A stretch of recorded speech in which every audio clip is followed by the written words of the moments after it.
Okay, so some of you may be wondering at this point, who is responsible for your daily mix? Who in the world would want to put together an online talk show at this time?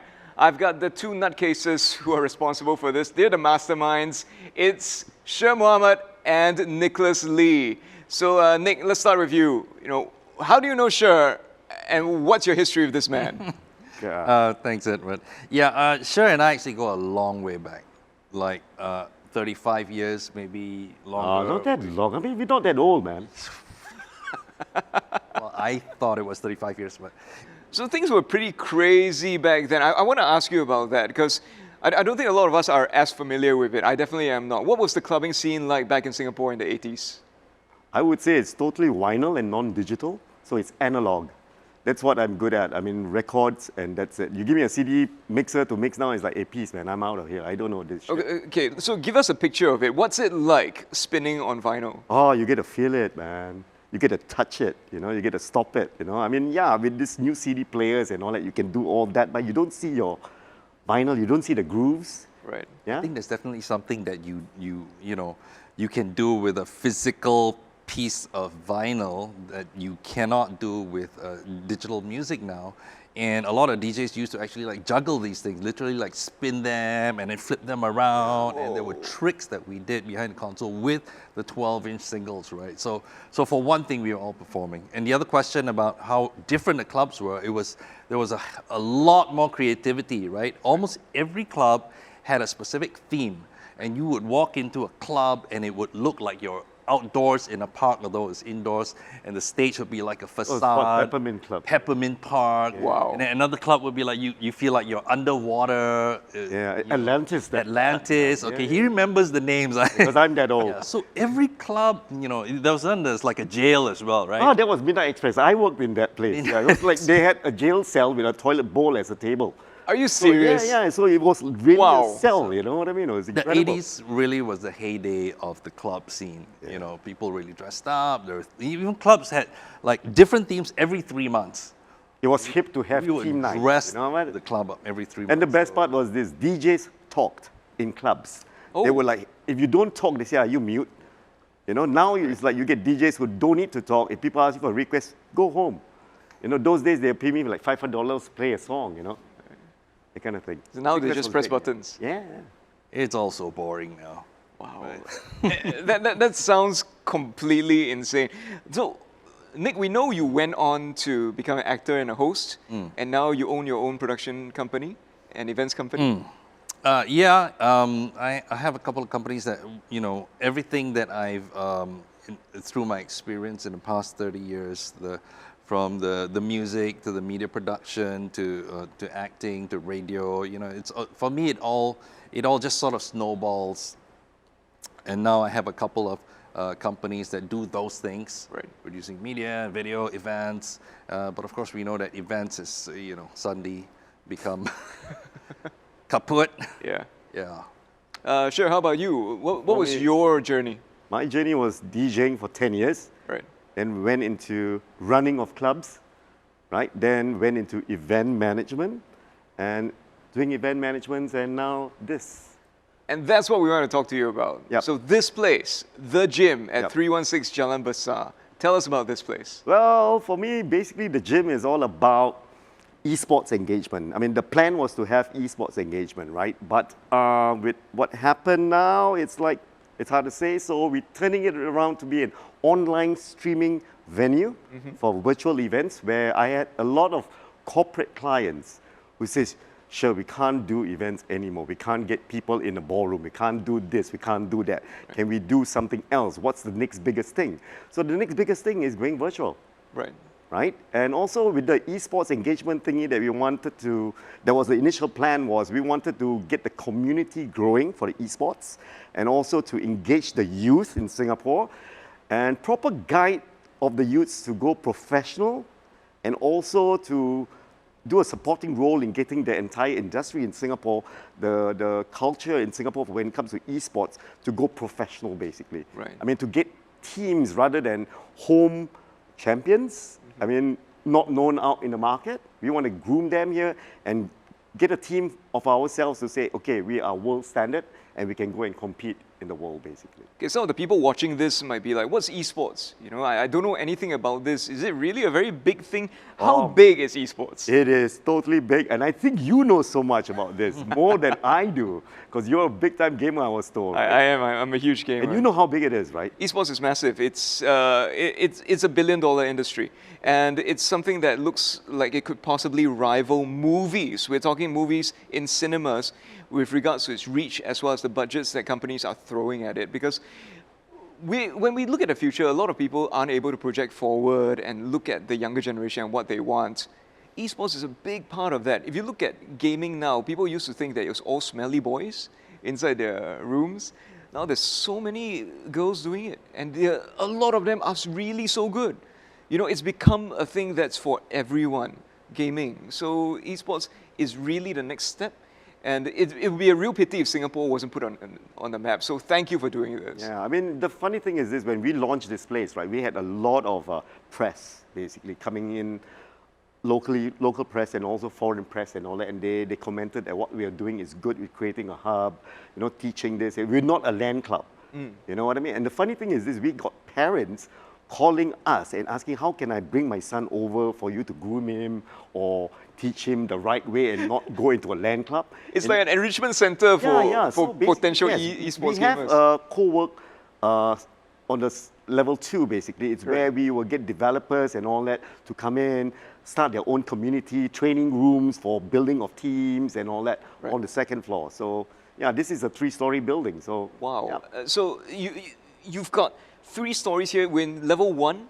This was supposed to be the e-sport arena, Right. where we have like 2 tables, 2 front LEDs, competitions. With This LED wall, which this is one amazing. in front, you name it, we can convert this studio into anything. Right. And it was meant for esports. But then now with the situation that we are in, it's now a virtual studio. Nice. Yeah.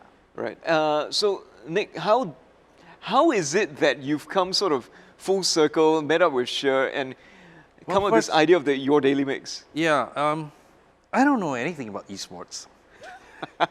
I think now I'm going to encourage my kids to start playing video games because I hear there's a lot of money in it. But I think it's very opportune, actually, that about the time that he started, you know, he sent out a little video about this facility at about the time that, you know, the whole COVID thing broke, right? And we were looking for solutions. And at the same time, you know, I had a request to come up with a new form of engagement.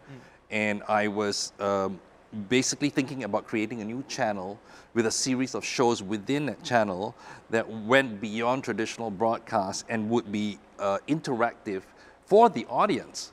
So I'm talking about going like really beyond what you see on YouTube and Facebook, where yes, you can type comments and stuff like that. But I'm talking about a series of live shows where, for example, if I wanted to run a bingo game that you at home or on your phone or on your device would be able to get a virtual bingo slip, and we would run the numbers here and pull the numbers, and then you would be able to check off the numbers at home. And if you got a line or a house or whatever it is you call it bingo, you just hit submit and you can actually win a prize. Sweet. Yeah, and like, you know, 100,000 people could join in and play. Yeah. That's what I call real interactivity, right? Yeah. So whether it's a game or if it was a music show, for example, like, you know, Clement and the guys can play and people can actually video call in and say, hey guys, I love your music, can you play me a request? And they could say right then and there in real time, yeah, what song you want? You want to play Moon River? Okay, you got it. And hit it, you know, and they just play it live.